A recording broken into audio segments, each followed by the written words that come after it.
Thank you so much, Hina, as well as Swati. And welcome to Times Now. 20 years of Times Now. It's going to be a landmark one. So we are very privileged to have amongst us Dr. Kalanidhi, of course, because at the end of it, let's not forget, you were also a practicing surgeon before you joined politics. But what an interesting time to be in politics, isn't it? After all, I think the first question I must ask you, how's the Josh? How's the Josh in DMK? 27 days left for the elections. What is the feeling like, mood like inside the cadres? Greetings to all your viewers and everybody over here. Like you said, the Josh for DMK, we have been very confident. I mean, even during the last election and even now this present election, especially now, all the more because after 5 years, usually people start worrying about anti-incumbency. I mean, like they will, but here we find that probably there may be a sentiment of a pro-incumbency because of the various schemes our Honorable Chief Minister has launched in Tamil Nadu, which has helped in alleviating poverty and growing the GDP, where all of you must be aware that Tamil Nadu has one of the highest double-digit growth of 11.19%. So this has been achieved in within a span of about 3 years since he took over, especially after a very bad period during the COVID times, where the economy of most of the countries in the world was falling. So we have recovered and we have done well. And because of these schemes, we feel very confident that coming elections, that DMK will be having a comfortable majority and forming the government. I like the confidence, but at the end of it, many would say Tamil Nadu has this unique habit of blessing different parties at different time, alternating their governments. Is incumbency one of your biggest fears? No, you are right. In the last about 3 decades, it's been always like DMK and ADMK every 5 years. But if you look at the micro levels of analysis, you will find that the alliance partners are unhappy and they generally shift to the other party, which shifts the votes. Here, you have to see that from 2019, our leader, Mr. M.K. Stalin, has been able to forge an alliance and maintain that alliance where he keeps everybody happy. So whatever alliances were there from 2019, we have not lost a single election, and the alliance has stayed strong. I don't think in history, in anywhere, either in the country or arguably in the world, an alliance would have lasted for such a long time. Many would say the alliance may be what some have called very toxic, that it is like the Titanic is what the BJP says, that DMK Congress alliance itself will go down, sink. No, that is definitely going to be their argument. They are going to say that this alliance is not very comfortable and all those things. And the same can be said about their alliance. If you look at the BJP and ADMK alliance, you have to, I don't know if you've read what Edappadi Palaniswamy, the opposition leader, a few months back, he had said, hereafter we are not going to be having any kind of alliance with BJP ever. And he said that in a Muslim-based party's stage, where he made that kind of a statement. And within a few months, we don't know, he was summoned to Delhi, and then surprisingly, the alliance was announced. You know how the alliance was announced and how the ADMK has been treated by the BJP, where they don't even want to say who the Chief Minister candidate is going to be. So this is the kind of comfort level that they are having, whereas we are very, very comfortable where we have a very clear... Are you comfortable with the Congress? See, they have accepted that DMK is going to be forming the government on its own. They were asking for some things, but finally it has boiled down where DMK government is going to be forming the government. And once that happens, we are very clear about who the Chief Minister also is going to be. Do you have, let me change that question, do you have respect for the Congress as an alliance partner? Because many of them, leaders from their own party feel, such as Manikam Tagore, for example, they say that we don't get respect from the DMK. We need to be part of power sharing, not just seat sharing. Do you have respect for the Congress? Everybody has a kind of requirement. They may have a lot of wishes, but our party, DMK party, has very clear ideologies. And one of them is that we will have a federal structure where in the union government we will have power sharing, but in the state government it will be total, where it will only be the state government which will be forming the government. This is in one of our bylaws in our party's bylaws. So, I've been explaining this to everybody. I mean, like, if you see, there are 5 things which we talk about as the bylaws. And the 5th one is this, that in the center we will share power, but in the state we will rule on our own. But at the center, how's your alliance with the Congress party? Because your alliance partner has been under attack. Just yesterday, we had the Honorable Union Minister, Kiren Rijiju ji. He was here. He was asked about Rahul Gandhi. He says he's not the best of leaders. Do you accept him? To what extent do you accept him? Because union ministers are coming out and saying we'd rather have Priyanka Gandhi leading as the leader of opposition than dealing with someone like Rahul Gandhi.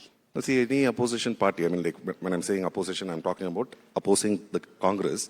They are going to be saying things which will create a lot of ruckus within the party. So this is what they are going to be trying to do. The same thing can be said where I can probably say Rajnath Singh would be a better leader than Prime Minister Modi. So, I mean, that works both ways. So who a party's leader is going to be is something which the party should be deciding. It's not for Honorable Minister Kiren Rijiju or any other person outside of the party to be saying who should be the leader. See, if they want, they can talk about their party where they can say in BJP we want somebody or don't want somebody. When they are saying something like this, these are all mischievous remarks intended to create confusions. And it's interesting because your chief minister, Stalin, had said that Rahul Gandhi should be projected as the prime ministerial face during the Lok Sabha elections. That kind of equation, does that still stay at the central level? No, in fact, 2019, when we faced the parliamentary elections along with the Congress, we had been very clear where our leader was the only person who made the statement saying that Rahul Gandhi is the prime minister face, and this is was our campaign. So we said we are facing these elections where if we win, like, we will elect Rahul Gandhi as the prime minister. But in the 2024 elections, you have to understand this India alliance was forged from Chennai on his birthday on March 1st, 2023, where he had invited like 4 leaders from the north and stated that if Congress is to win again, if the opposition is to win again, a third front should not be happening. And with that effort, I mean, like 1 year of effort, the grand alliance was formed, and we were able to reduce BJP to a minority government, like where they could win only about 240 MP seats. But the BJP has been increasing its footprint. Yes, you're absolutely right. They didn't do too well in the elections, but their vote shares have been slowly creeping up by 11%. No, I mean, see, the vote share increasing is probably something where BJP is a party where they are 24/7 politicians, whereas Congress, I don't think they have that kind of a, they're not election machinery kind of party. Whereas BJP and along with them the RSS. So these two are working together where RSS does a lot more of groundwork than any other party can ever get. And in fact, one of the reasons why BJP failed in getting a majority, though they are the single largest party, they did not form a majority government, is because they had the audacity to say that we have outgrown the RSS and we don't need the RSS support anymore. I mean, Mr. JP Nadda had made that statement, and the RSS stopped working, and finally they ended up with 240 seats. But there are other groundswell reasons and supports which have been popping up. For example, you have the dark horse Vijay. He also doesn't have cadre-based support, but the popularity that he has on the ground is undeniable. At least it seems undeniable when we see his rallies. How big a dent do you think he can make? I personally believe that he is probably going to get some votes, no doubt about that. See, in Tamil Nadu, familiarity and face value is something How many seats? 0 seats. For Vijay. 0 seats, and probably he'll get 10% votes. He'll be a spoiler in, see, you have to understand that there were about 30 or 40 MLA constituencies where the margins were about 2,000 to 5,000. So in those places, it is going to be interesting, and I'm curious to watch how it unfolds, because those constituencies, it depends on this 10% which party he is going to be removing the votes more from. In fact, who do you think is going to be the biggest loser when it comes to Vijay? If he takes 10%, who loses? No, the thing is, there was a study which was done which showed that for 100 votes that Vijay gets, 17 will go from DMK and 25 will go from ADMK. So this is what the study shows, which means that ADMK is going to be losing more votes over there. And you have to understand it, in Tamil Nadu, people look at as M.K. Stalin as a leader of the party, whereas Edappadi is not viewed as a leader of the party by his own party people. He is seen only as a person who is filling the chair, but even they themselves say, who are your leaders? They'll say only MGR and Jayalalitha. Nobody will say that Edappadi is our leader or something like that. Two questions. Yes, you're right. When it comes to MGR, Jayalalitha, it's always been a duopoly that we are used to in Tamil Nadu. Now we are trying out something new, it appears, especially with DMK at the helm of things, that you're stitching together a lot of these regional parties, even giving up your own seat to ensure that your alliance partners. This is the first time we are seeing this kind of a shift. What's the strategy going to be like? No, I don't think this is the first time you're seeing this kind of a shift. Right from 1967, when DMK allied with the Communist Party. And in fact, if you, I don't know if you have heard this, but our late Chief Minister, Mr. Kalaignar, he used to say that if there was no party like DMK, I would have been a communist. So this is how he had said about his left-leaning views. So even during that time, it has always been an alliance, and we believe that like-minded people should join together and form a government where they all have a representation as MLAs in the assembly. Without that, if it is going to be only two parties like contesting and the others are all going to be contesting individually, there will be no representation from those parties. You may call it an alliance, but at the end of it, everyone knows it's always an alternating seat that we had seen between Jayalalitha and Kalaignar, and that is what we have seen for the longest time. So, which is why many people have called it a duopoly, not really an alliance. Yes, you've had alliance partners, but they have always been very junior players in the larger scheme of things in Tamil Nadu. Are you going to change that, or will that approach continue?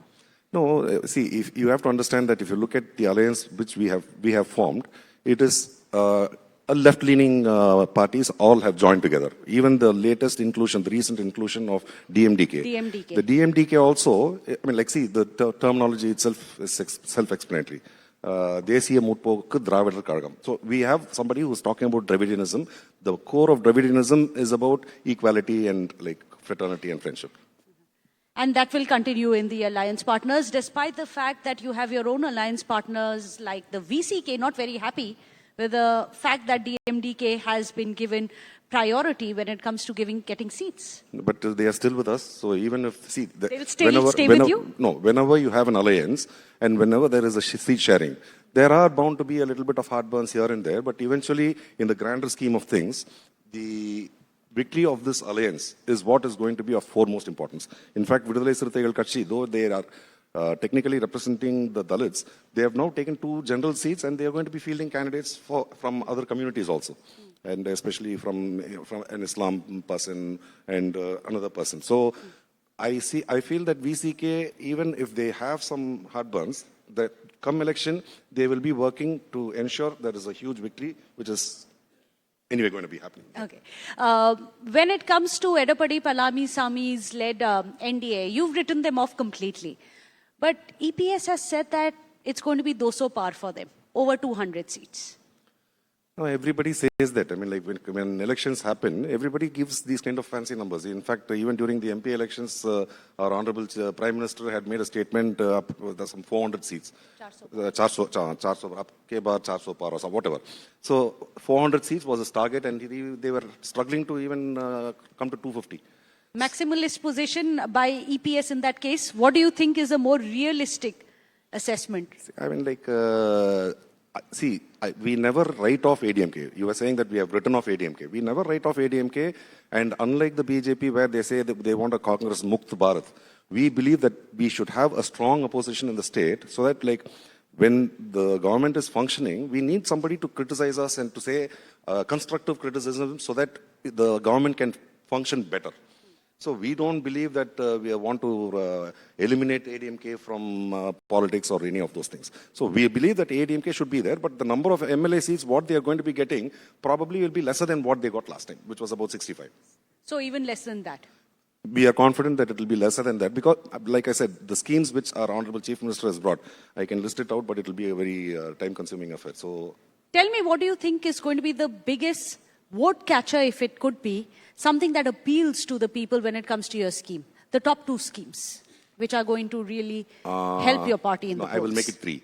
Okay, fine. So, I mean, like, for the below poverty, I mean, like, people in the range of poverty, every month, 1,000 going to the women of the household. That has been a very popular scheme. The other thing is about education, where encouraging students, if they have passed out from government schools and if they join colleges, they are paid a stipend of about 1,000 rupees every month for however long the courses. I mean, like it may be a 3-year course or a 5-year course, but every month 1,000 rupees. So this is for both boys and girls. Yes. This will ensure that our graduate enrollment ratio, which is currently at around arguably 52%, will probably reach 70-75% within the next 3 to 5 years. This is what we are expecting. So we'll have to wait and see. And eradication of poverty.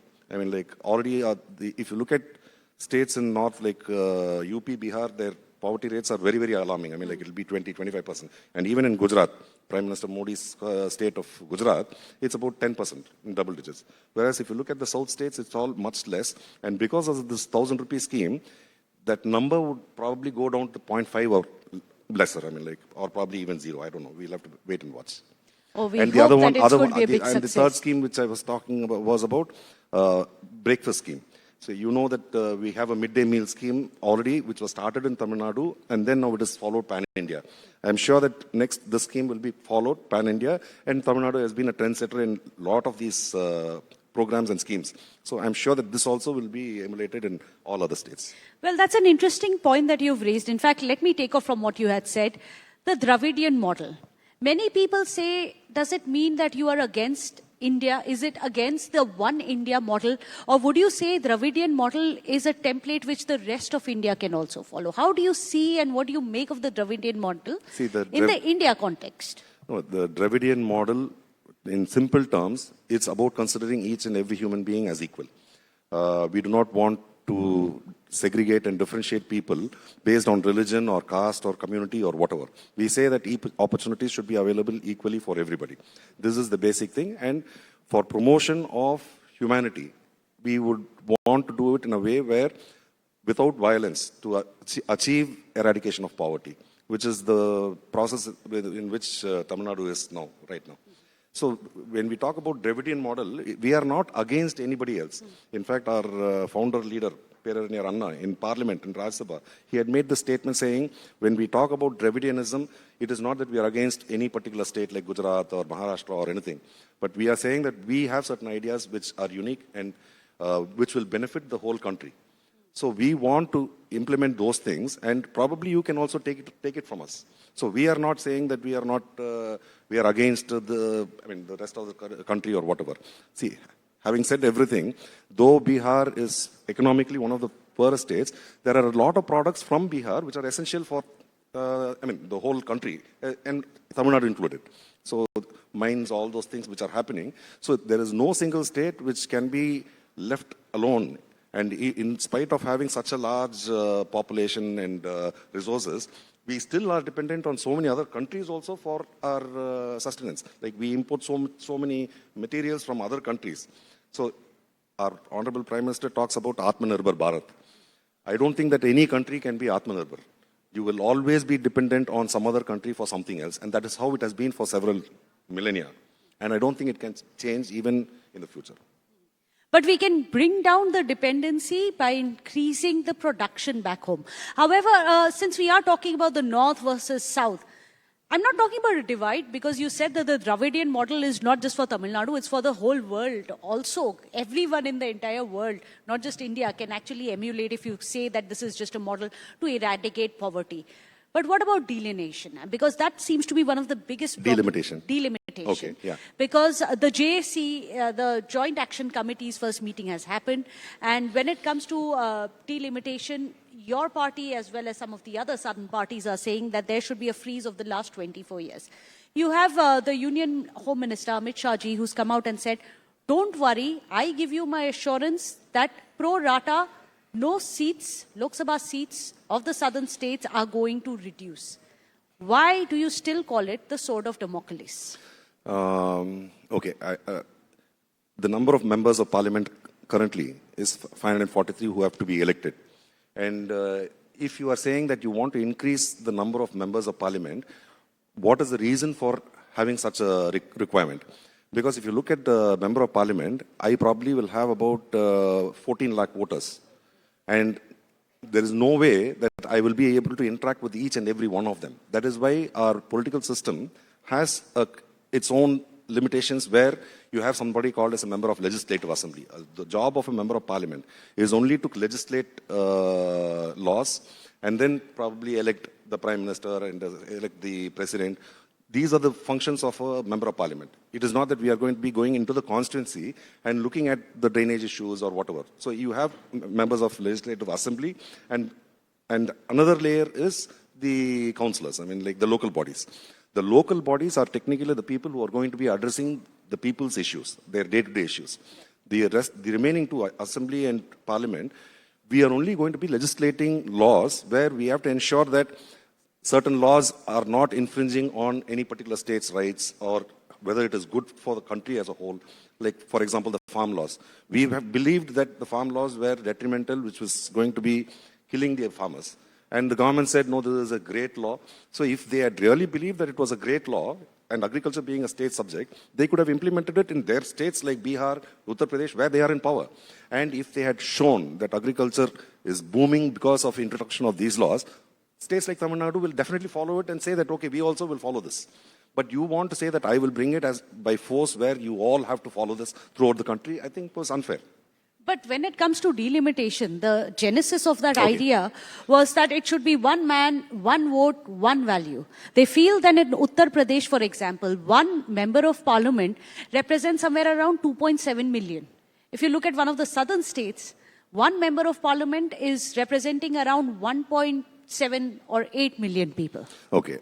If you're talking about the delimitation process, this was started sometime in the 1970s. I mean, like, they were doing delimitations periodically, and the number 543, what we have today, has been frozen from that time, mainly because at a point in time when India was evolving and emerging and like growing, at that point in time, the leaders understood that population was a huge problem at that point in time, and they said that population control was one of the major factors for implementation throughout the country.